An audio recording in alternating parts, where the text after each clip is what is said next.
up the world, it's a brand new flow. Stories are brewing with Joe. Pull up a seat, let your truth unfold. Real talk, real hearts, real souls.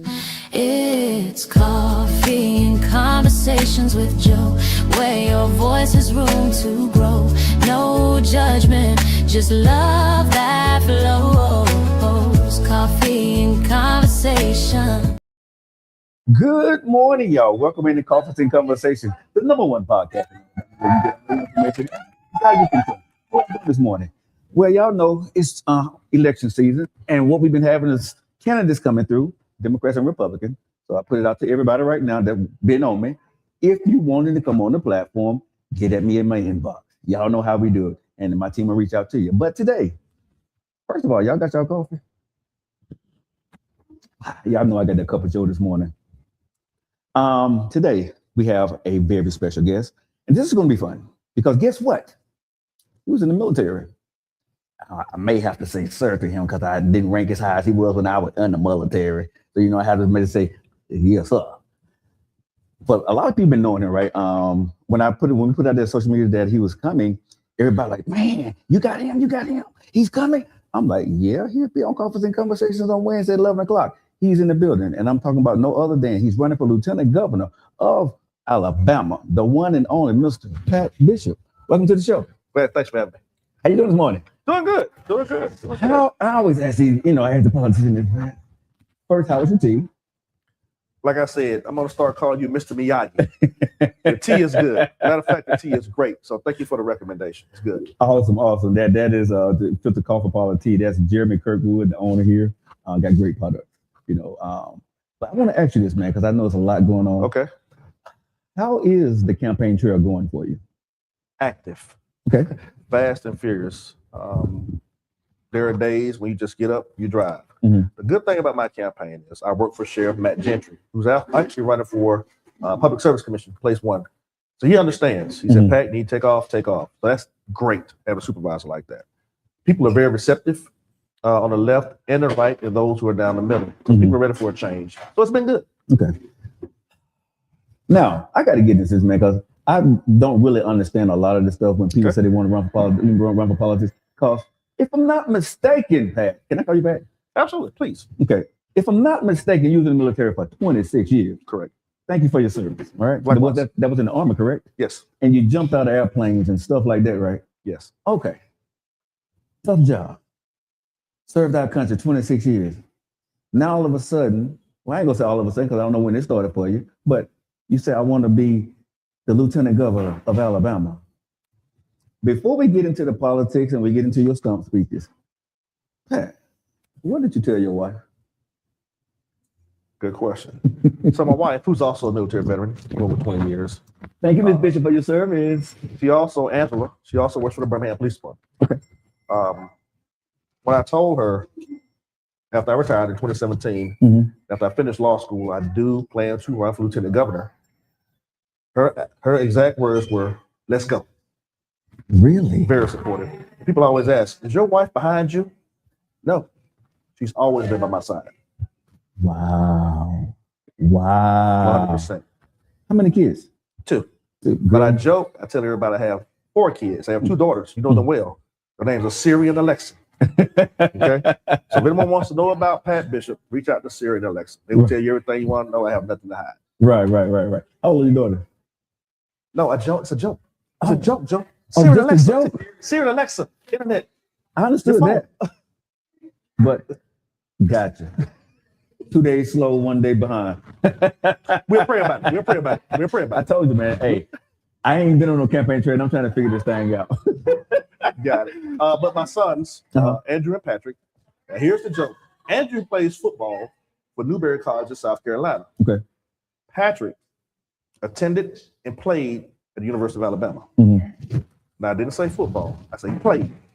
He played a lot. It's called tuition. I still love my son, though. Bro, that's your dad. Just know, bro. Okay? Don't say to me and your dad. That's between y'all. So, what does the kid say? 100% behind me. 100% behind you. Absolutely. So, what does it take for you to sit back and say, okay, I'm working, my wife is working, but I want to go and run for lieutenant governor of Alabama? And this is a twofold question. I want you to answer that first.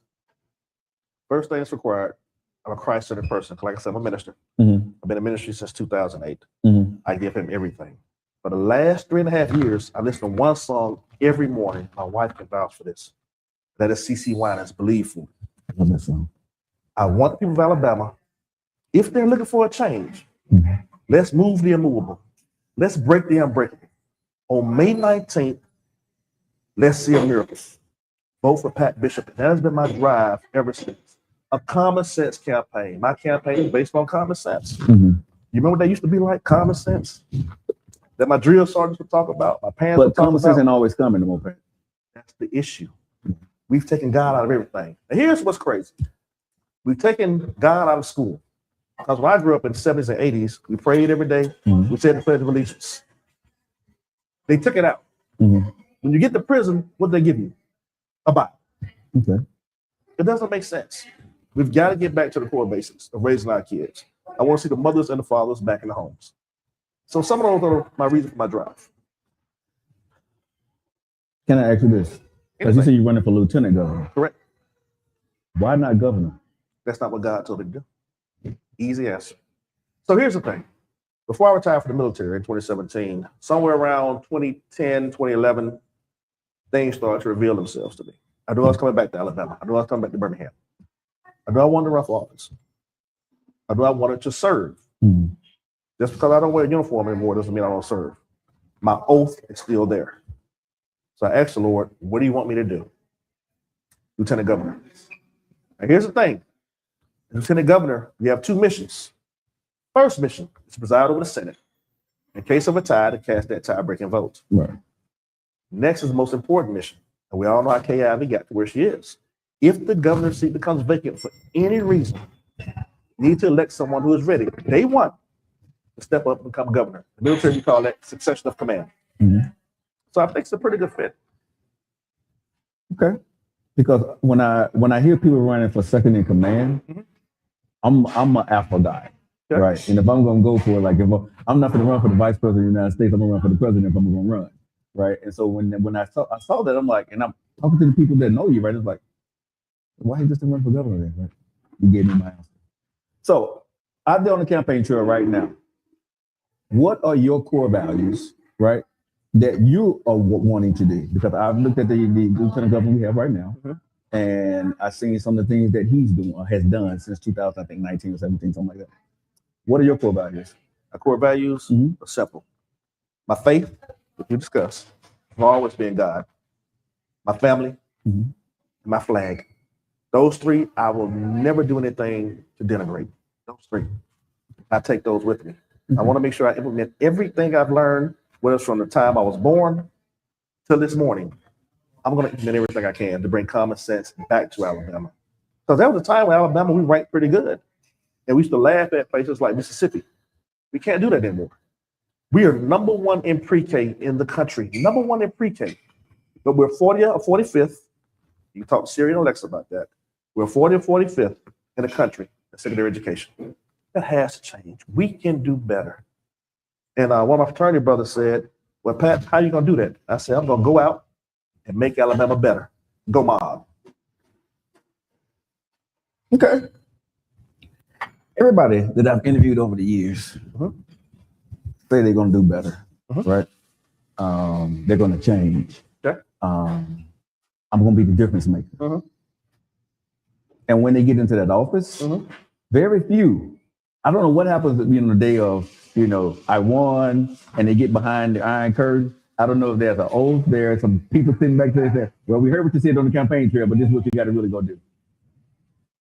How do people know, or why should people actually believe that when you get in and the things that you're going to do, that whatever you're able to do as lieutenant governor, that you're going to hold to your word and not be held to the status quo of what we see now today?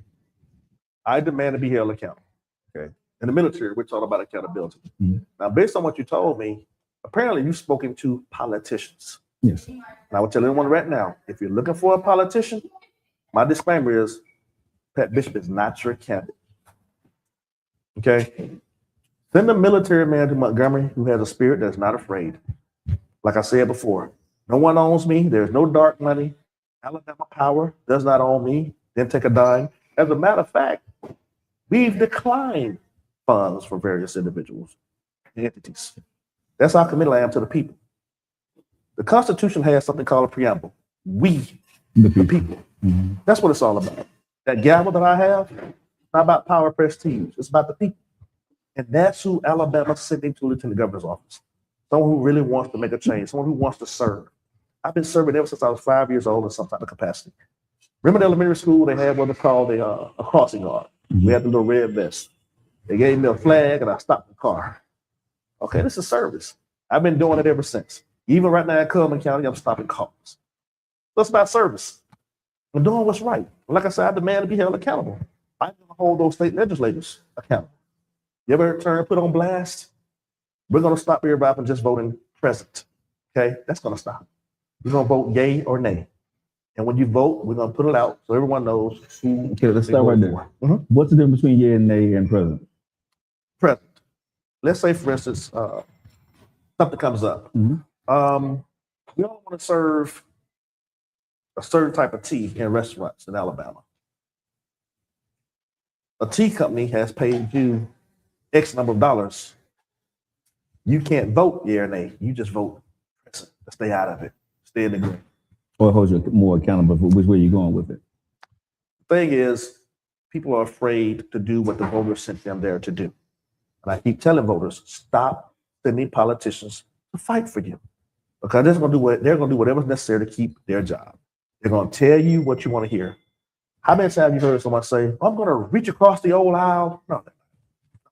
Very true. That's a copy and paste, okay? Yeah. How many videos have you seen or commercial you've seen where I'm Republican, see, I got a shotgun? That's played, okay? That's played.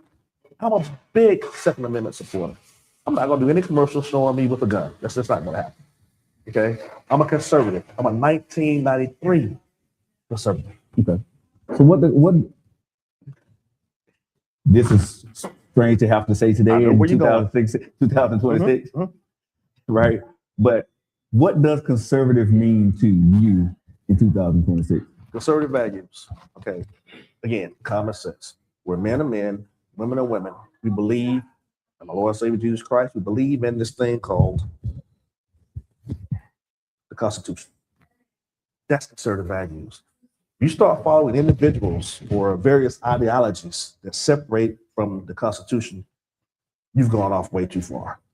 I had someone send me a text message a few months ago saying, Pat, are you sure about this? Because the landscape right now looks like a gang war from the 80s. He said, you got different sets of politicians. Yeah, you got left wing, right wing, Democrat, Republicans, independents. You got, your Tea Party. You have all these different sets. Well, Pat, what set you claim? And I had to laugh about it. Mm-hmm. That's I'm always be a 1993 Republican. I'm a Frederick Douglass Abraham Lincoln Republican. But I'm always going to serve the people. Is there room now in this swamp that we do see of politics? Is there room for that 1993 Republican? I get what you're saying. I love hearing it. But because of what we're saying, it's more about, to me, and I've talked to a lot of candidates that came on this show, okay? It's more to me, and you tell me what you see, but I see more about pomosity, right? Or the person everybody knows that can speak the loudest and talk the worst, than down to the core values, down back to the Constitution. Because as I have sat back and watched over the years, people hold the Constitution and the flag and the amendments to certain people when they don't like what they're doing. But when your guy's doing the exact same thing, you don't say nothing about the Constitution, you make an excuse for it. You don't say nothing about the flag, you make an excuse for it. But if they go out and say something about it, you make an excuse for it. So what's the difference now? Because I don't see people that said they was constitutionally bound actually being constitutionally bound anymore. I think your first question was, is there room for something different? Mm-hmm. It's up to the voters. They're going to make the room. And I hope and pray it's Pat Bishop, because we're sick and tired of seeing the same things. Politicians are going to do what politicians do. They're going to lie, they're going to chill, they're going to steal, they're going to cheat. They're going to do whatever they have to do to keep their jobs. I'm different. I will never lie to you. When I sleep at night, I sleep peacefully. I know I've done the right thing. I pray about everything before I do it. That's simple. You being in office, if when, I always tell my people, say, when you win, When I win, right, day one, right, what is it that you want to see in your 4 years that you're able to accomplish? change. Let me give you an example. Those that own, how many vehicles you have? I have to. How much are your car tags? One of the things like 100 and something. I think the other's like 80 something. Why do we have some of the highest car tags in the country? Now, in the military, you know, we've traveled around. I don't know if you had your Alabama car tags. I had North Carolina car tags. I never had that. I never served in America. I was served overseas. That's right. Yeah, I was jealous about that. I've had various car tags from every state, and they've always been cheaper than Alabama. Okay. I have a 2006 Ford F-150. Why am I paying almost $200 for a car tag? If you're going to do that, at least make the tag last 2 years or lower it to the national standard. Why are we robbing our people? I want to get rid of the state income tax. Why are we still paying around the grocery tax? It's all about affordability. There's things I want to revamp. Alabama Department of Education, Alabama Department of Corrections, and DHR. Alabama Board of Pardons and Paroles, Alabama Bureau of Pardons and Paroles. Leadership of all of those entities must change. And I already have a plan. I have a list of people I'm interviewing as we speak to get it done. People want to see change. Now I'm going to ask you something that's probably going to be easy for you. I'm not for sure. As Lieutenant Governor, you're the tiebreaker. I hear you, I'm sorry. As Lieutenant Governor, you will be the tiebreaker for the party. You can be, right? What if you're the tiebreaker, but you disagree with it? Are you going to go ahead and go with the party, or are you going to break the tie? I never go along. I had a general officer, that's a good question. I had a general officer tell me when I was a lieutenant, because I'd enlisted as a prior first class, made staff sergeant, then I got direct commission. But I had a general officer tell me, Lieutenant Bishop, you want to get promoted and make the rank of colonel and general, you got to play the game. I didn't make general officer colonel. I don't play the game. That's the worst thing you can tell somebody like me. I don't play the game. I don't play the radio, as we say. Right. I do what's right, period. Like I said. Regardless. People talk about endorsements. I'm endorsed by the people. Not your powerful people in Hollywood, not your powerful people in Washington, D.C. People in places like Birmingham. Powerful people like Kingston, Alabama, Centerpoint, Woodlawn, Mobile, Baldwin County, Coosa County, Franklin County, Cullman County. Everyday people. Our teachers, our police officers, our firefighters, our basic people. Those are endorsements that I live off of. Those are the people who I'm working for. Nobody owns me but Jesus Christ and my wife. As you are here on the campaign trail, you're running for Lieutenant Governor of Alabama. I want to go here with you because I think this is important. Okay. Do you understand right now what the average person in Alabama is going through? Do you understand right now that when they vote, they voting because they want somebody to help them because they're going through stuff? And if you do understand that, what are some of the things that you understand that people are going through here in Birmingham, Alabama? When you travel around the state, or even when you sit at home, you get text messages, emails. Here's something else I do. Every time I go and speak somewhere, I make sure everyone in that building has my cell phone number. And trust me, people call, people text. And I would sit up all night calling text till my wife says, hey, you need to go to bed, okay? But I would do that all night. It's the military part of me of taking care of people. People are sick and tired of not being able to afford your basic necessities. Because again, gas is almost, what, $5 a gallon? Again, I drive an F-150. I get it. Our teachers, our frontline soldiers, what I call our teachers, are not making what they should be making. They need help. Our first responders, they don't have the support that they need. They need help. We just got to get back to the basics. And what I want to do is put some things in action based on common sense to make Alabama better. But yes, I'm listening. I listen all day and every day. This is a Republican red state, right? And we get what we get here in Birmingham, Alabama. How are you going to go in, right? Because you're going to be working with the Senate, and slowly change or try to change the mindset. Because what you're saying right now, real talk, that's not what is happening in Montgomery. Because you got politicians down there. But okay. But you're elected, right? And you're gonna still have politicians, Right, that you got to work with, to hold accountable. right? Exactly. So how does that work? Because as a major, you got these people. You can kick them out the military, right? You can do that because you give them dishonorable discharge. You can't do that as lieutenant governor. So how do you plan to hold people accountable? Before the interview started, you and I spoke about military classes. The military sent me to the Command and General Staff College. And that's where your senior officers, most of your majors and senior officers go. I was sent as a captain. In that course, you learn how to work with people that you don't normally work with to accomplish the mission. The same principles I've learned in Command and General Staff College, which is known as CGSC, I'm going to take to Montgomery. The same principles I've learned and that I preach about in church, I'm going to take that to Montgomery. Because the crazy thing is, before every meeting in Montgomery, they pray. They say the Pledge of Allegiance. But how many of them really live up to the principles, the holy teachings of Jesus Christ? How many truly believe in the oath that they took in front of a flag and on their Bible? I'm going to make them do what they promised to do, hold their feet to the fire. I'm going to let the American people know, the Alabama people know. This is who did what, this is who didn't do what. In 3.5 years, fire these people. If you don't, it's on you. Again, I'm big on accountability. Wait a minute. Did I hear what I just heard? What did you say, that if somebody don't do what they're supposed to be doing, that you're gonna put them on? You don't do your job, what do? If you're a manager, you have somebody that doesn't do their job, what do? You keep them on or you fire them? Of course I fire them. Next in line. It's that simple. Okay. I say what I mean what I say. Okay. That's the military barrier, that's the military background right there. Facts. That's gonna be tough, Pat. I love tough things. That's gonna be tough. Successful. That's gonna be tough because you're a newcomer, right? New ideas, military background, military discipline. These guys are like, man, I've been here 15, 20 years. I'm not gonna let you sit there and tell me what to do. You're not gonna be able to get me out here. I got more money than you and all this other good stuff. It's gonna be tough. I'm not saying it can't be done. That's their thought. Right. That's their thought. They forgot. I'm not trying to tell them what to do. They're the ones that sitting them down there to tell them what to do. So you're going to be in there doing your job, but also keeping American people aware. So when it comes time to vote again, that they'll hold them accountable. Facts.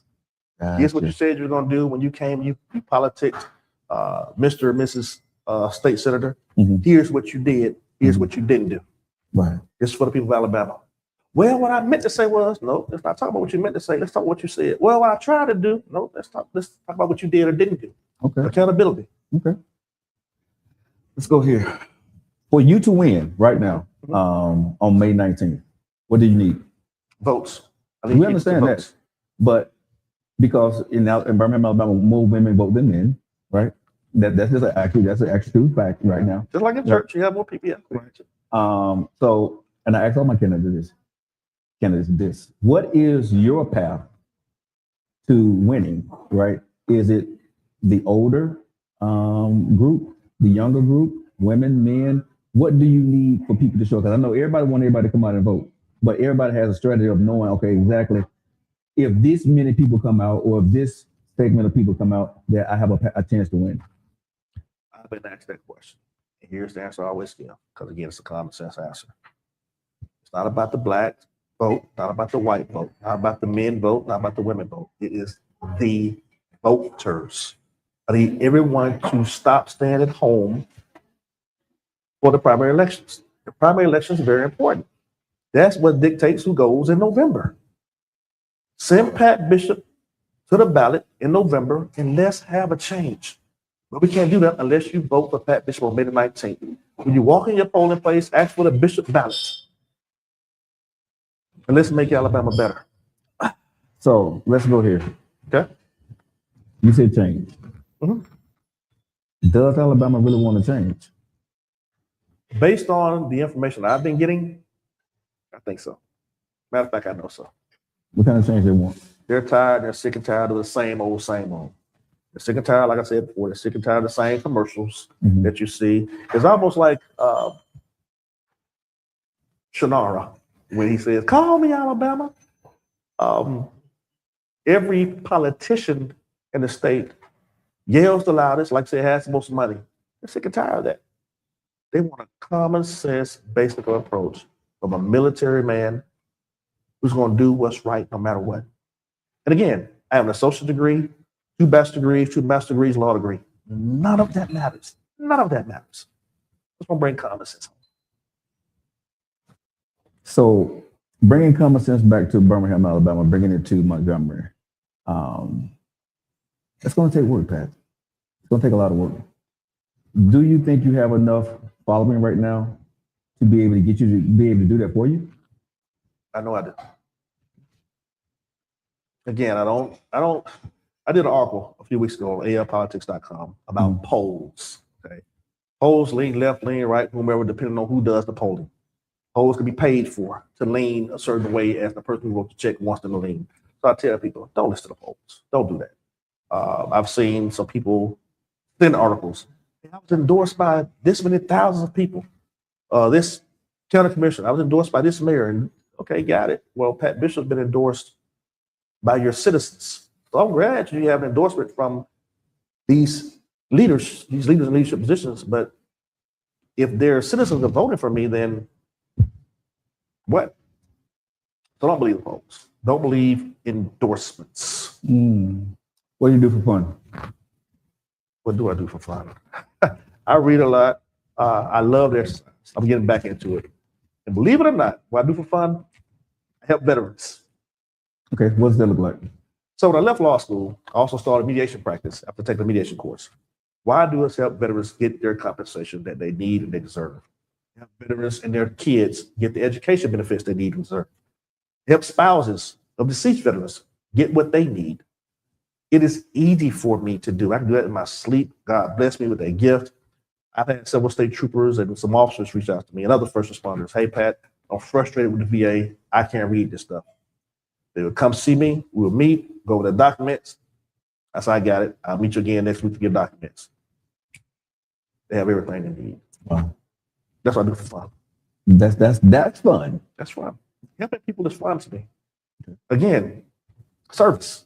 Service. A culture for service, service for humanity. Wow.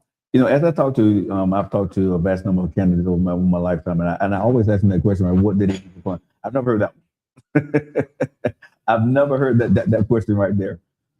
So when you was in the military, right, what all did you do? I know you jumped out of airplanes, right? But what all did you do besides that? So when I enlisted as 19 Delta. I became an 88 Mike. 19 Delta is the cavalry scout. Okay. 88 Mike is a truck driver. Okay. Then you have your United 6 Delta, which is your imagery analyst. I got commissioned in 2004 as a signal officer. Then I did anti-terrorism and public affairs. Then I traveled abroad for various reasons, various missions, and what have you. So I know you probably try to ask me a question, but I did sign a non-disclosure agreement on some of the things I've. No. I'm not like this is not, you know me. I told you it's not that kind of platform. Okay. No. But the other thing I want to go here is when you, as you had to running for office and being in the military, what was one of the scariest moments that you had when you was in the military? 94, Fort Bragg. We were doing a night parachute op training. You know, the job of the 82nd Airborne Division and the 70th Ranger Regiment is mostly to secure airfields when we land. Before you go, I got to stop you, Pat. Okay. You jumped out the airplane, correct? The moving one, correct? Yes. Okay. Yes. How high was the airplane? Anywhere from 1,000 to 1,500 feet. Okay. And you decided to jump out of it. That's what you have to do, Joe. That's what you have to do, yeah. Voluntarily, just jump out. Either way, you're going out the door. So, okay. Yeah. Either way, you're going out the door. If you need help, they're going to help you. They're going to push you out. But that'll be your last time to play. But people like me, you got to understand. If you met me at 5 or 6 years old, you knew, and my family knows, I have been wanting to join the military ever since I was 5. Before my mother passed, we were cleaning some of her stuff out. She found some documents where I had wrote the Navy when I was 10 years old. Wow. I wrote the Navy. You wrote the Navy at 10? I did. I wrote the Marine Corps at 12. Hey, I'm Pat Bishop. I live in Kingston, Alabama. I think I'm pretty smart. I want to join the Navy. What's required? And they wrote me back. We're glad you're interested in the Navy, but since you're only 10 years old, and this, But they actually wrote you back. they did. They did. Wow. They did. Okay. But like we said before, Pat Bishop does not do water unless it's soap, suds, and chlorine.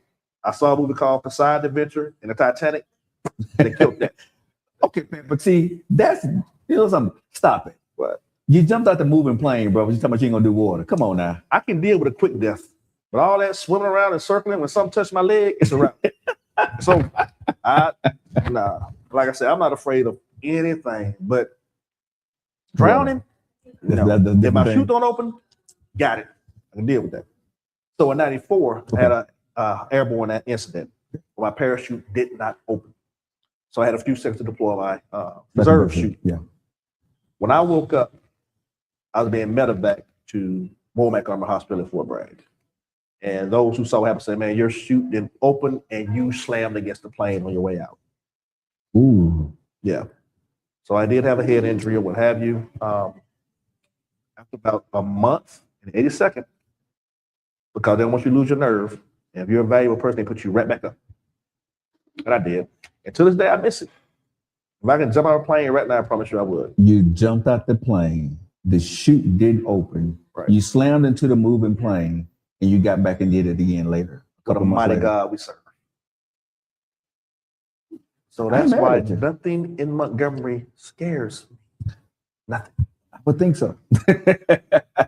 Well, here's my thing. I often tell people, even from my situations in Somalia, I've taken lives for this country, which is in essence, I've saved lives for this country. Right. I've always fought for you. I will always fight for you. That's just who I am. I don't like bullies. I love a good bully because I'm gonna break you down very quickly. So that's why I really get to Montgomery, because a lot of people are being bullied. Okay. Including our citizens in Alabama. Okay, I like that. I like that. So I'm a person who don't know Pat right now. I'm watching this video, watching the show. Tell me something that you haven't told other people, right? That people don't know. But there gotta be a reason why I ain't tell them, Joe. Right? But I'm Joe Lockett. I'm going to ask that question, right? Tell me something that people don't know about you. So there's always usually a question that I told a bunch of kids over there in Montgomery. We were down there shooting film for a commercial. How did you become a Republican? Okay. Fair question. Pat Bishop was born and raised as a Democrat. That's most people. In our churches, you hear Democrat, Democrat, Democrat, Democrat. Okay. That's what you go with. When I deployed to Somalia in 1993, this 19 or 20-year-old Democrat saw what happened. A part of Task Force Ranger. My mission was simple: to capture or kill General Mohammed Farah Aidid. The task force commander, General Garrison, told the Clinton administration, NLS asked me what we needed, which was up armored vehicles for exactly what we need to do to run that mission. Okay. We were told no. And I think you know what happened. We lost 18 American lives, but we balanced the budget. But what was the cost? As soon as I got back to the United States, I joined the Republican Party in 1993. And that's the conservative Republican Party. So you think if there was a Republican president, they would have went ahead and gave the order? I know they would have. Historically, Republican presidents have always taken care of the military, make sure we had everything we've always needed. Okay. The ones that I've served under. I'm not going to debate you on that. I'm a conservative myself.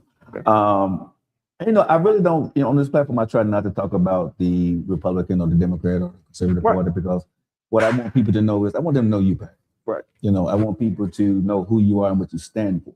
Right. The things that people will go out and say on these different platforms, right? You can say a stump speech all day. Facts. Right.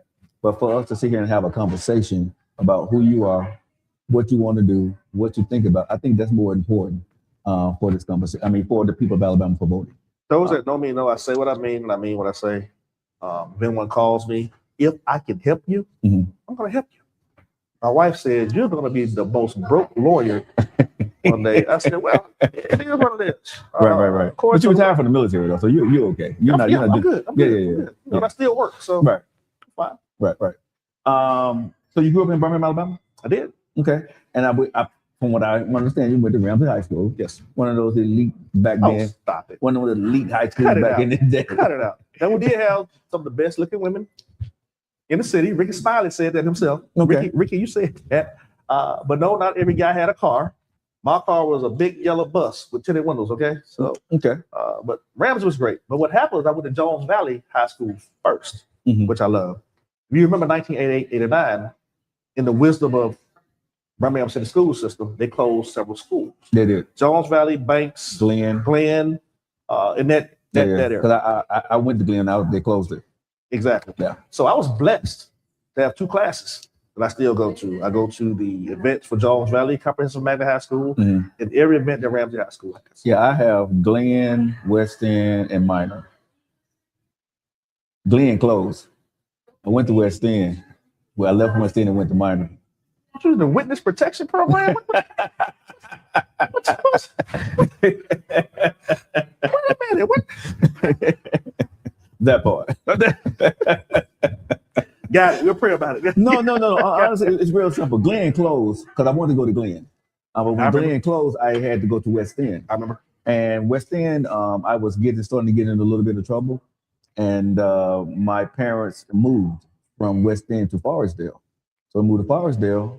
High school was Minor High School. Right. So that's the reason why I went to those different high schools.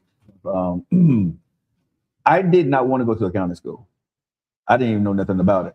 Yeah. At the end of the day, I learned to love it because they needed less credits than public high school. And so when I got to Minor High School, I only had to do two classes my junior year and one class my senior year because I had did all the other stuff when I was in public school. End result is to graduate. Yeah, the Minor school was I don't know anybody at Minor for real. Wow. Because when I went there, I went to my 11th grade year. I only had two classes. Oh, I left this out.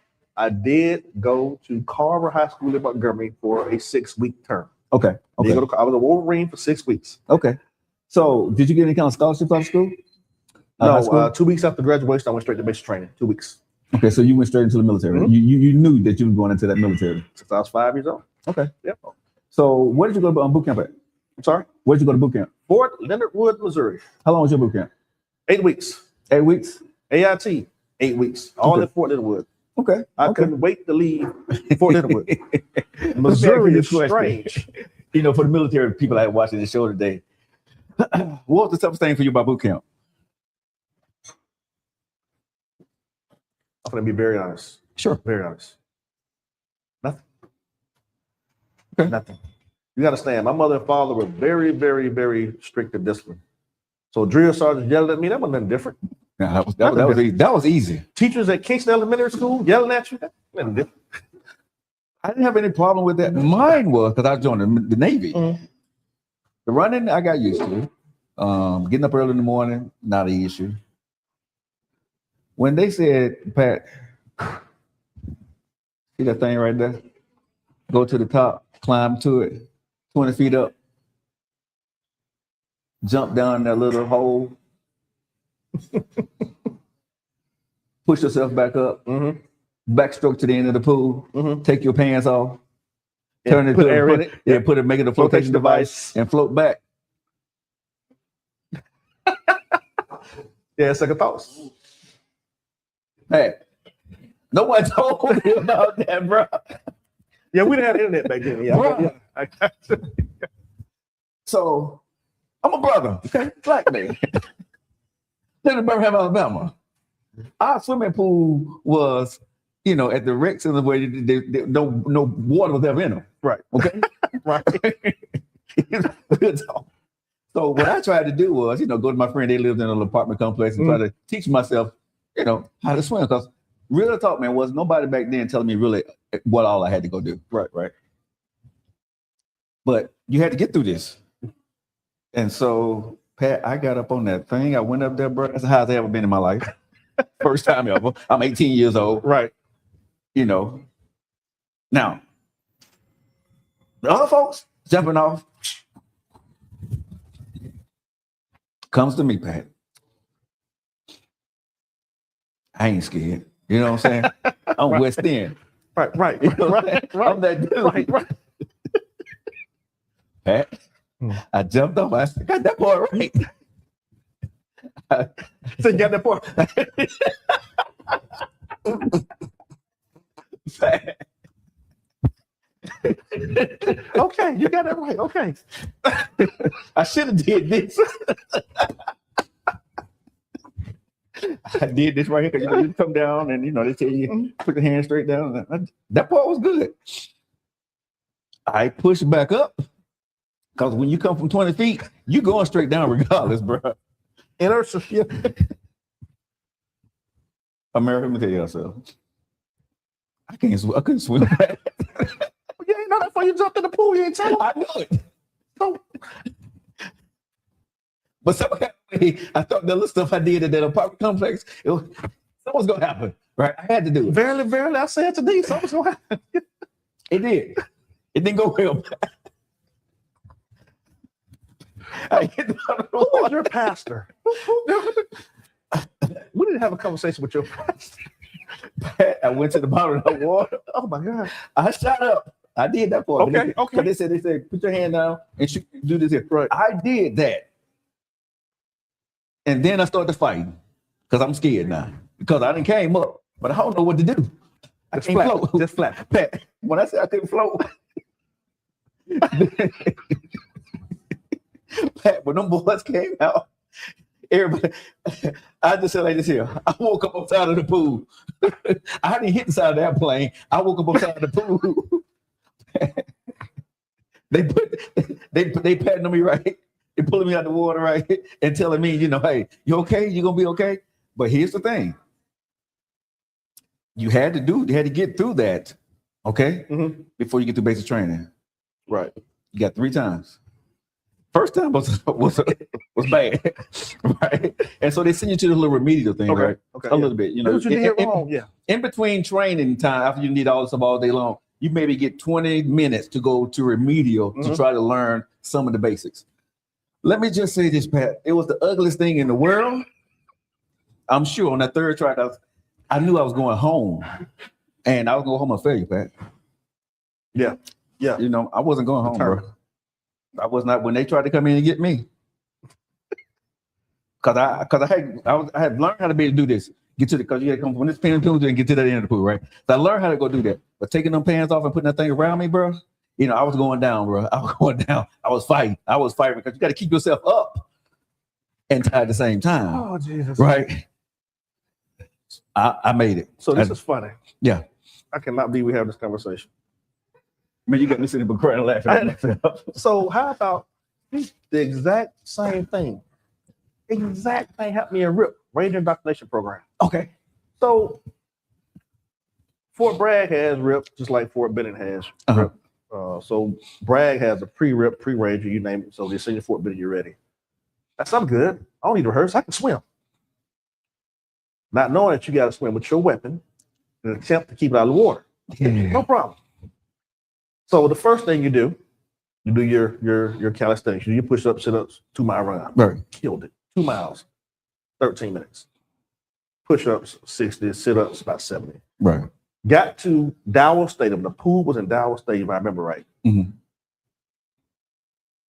You had to go to the top diving board, jump off with your weapon, yelling Ranger, release your weapon, get out of your gear in the water, swim to the side. Too easy. Then they said, okay, go to the other side, you got to swim 25 meters. That's like from here to probably where the young lady is in pink, swim there. No problem. Got my weapon. It said, swim, Ranger, jump, straight to the bottom. They got me out of the pool, get the back of the line, try it again. I'm like, I'm tired. I got to do this again. Wait a minute. Something ain't right. I said, okay, I got an idea. Because you're in full uniform, boots and all. It was like, you coming, yeah. So, okay, I got it. This time, I'm going to sling my weapon across my back. I get up there. He said, no, you got to swim in your hand to hold above water. I said, okay, I got it this time. This is what my mind told me to do. Jump in, get to the bottom, walk on the like Pirates of the Caribbean. Yeah. Just walk to the other side. Man, I smell about 30 gallons of water. So that was a memory. But you know something, man, you know, as we sit here and had this conversation over coffee this morning, and you know you're running for lieutenant governor of Alabama, you know, we sit here, man, and we share these stories, right? Perseverance. We have something similar in common, that we thought we could do something and we couldn't. But we tried it. We tried. But we beat it. Yeah. You know what I mean? I remember when I was in the military, Pat, and we started out with I think it was like 80 or 90 people, and we graduated with 50. Oh, attrition, yeah. Right? Yeah. There were, I think, 5 awards given out. I got one of them, right? You know, for us getting promoted. And then there was, you know, I think when you first get in, they gave out different little ranks, you know, guidon, RCPO, Right. what was called. This team lead, team lead. Yeah, team lead, right? Yeah. I was one of them, right? So I was born for greatness. And I knew that at that time. I just couldn't swim. I joined the Royal Marine Service. Well, you talk about sink and swim. Yeah. But now I can swim now. Yeah. I can swim now. But, you know, as we have this conversation, man, and people listen to it and you're going out there voting, I must say this. I know that some people are afraid to vote for something new, right? To vote for something that's a change, right? But sometimes you got to go through your fear to figure out what's on the other side. Well said. And if people want something that's different, right? And they want to go through the change, even though you may fear this, Pat said he's the change, right? Thanks. Pat said he's that person that, you know, that he's going to stand there, he's going to do what he's going to say he's going to do, and he's going to go to Washington, go to Montgomery and fight for the people of Alabama. As we go through this right now, man, number one, I want to thank you so much for your time today. Thank you for being able to come out here and cut up with me for a little bit, bro. I know it's a different interview. I mean, a conversation that you had. Enjoyable. Right? Enjoyable. Yeah, I like having these conversations, man, because I like to get to know people. And I want to say this to you: I keep saying if, when you win, when I win, okay, I need you to come back. I will. Okay, don't act like people. Don't turn your phone off now. Okay, I'll meet you at the pool. Okay, I'm bring my. I'm with bring the floaties, with the floaties and all. I'm gonna bring my M16. How about that? Touche. Touche. Okay, you want to do that, Major? You want to do that, sir? Touche. But before we get up out of here, man, I always do this with my guests, Pat. I turn the show over, right? And I love for you to tell the people that's watching the show whatever you want to say about Pat Bishop running for Lieutenant Governor of Birmingham, Alabama. Show it's yours. Alabama. It's time to make a difference. CeCe Winans is one of my favorite gospel singers. Sit back. Every year, we look for something different. 3 years ago, CeCe Winans wrote a song, Believe for It. Every morning, I listen to that song. On May the 19th, go out and vote for Pat Bishop. Let's move the immovable. Let's break the unbreakable. On May 19th, let's see a miracle. Alabama's already beautiful, but we can make it better. Let's go out and make it better together. It's not about this side or that side. It's about we, the people. Let's make a change. Let's make Alabama better on May 19th. Vote Pat Bishop. Thank you. All right, guys. If you want change, you heard it here on Coffees and Conversations, right? He overcame a lot, even with the M16 at the bottom of the pool with me. Okay.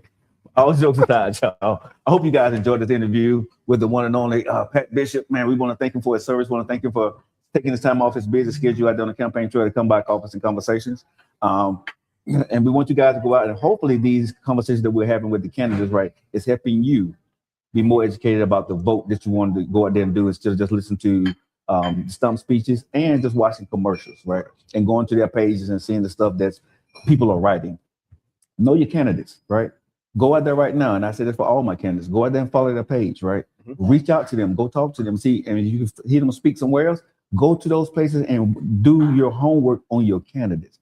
Don't just go, and I'm saying this from Joe Lockett, don't just vote down the line because it's the easiest thing to do. Because national elections do not affect you at home. Local elections affect you at home. Local elections is what changes things here in Alabama. And we need, if you're looking for a change, I'm not telling you how to vote, whether you vote Democratic or Republican. That's on you. But make sure that whatever you're voting for, whoever you're sending to Montgomery on May the 19th to run in November, make sure that they're fighting for what you feel is your best interest for your family. Queen Boy Joe Lockett, Coffees and Conversations. And you guys stay tuned. Next week, we got another guest coming up. But I never tell you who it's going to be. Stay locked in. You know how I feel about you, right? Get on back to your coffee. Enjoy the rest of your day. And I love you.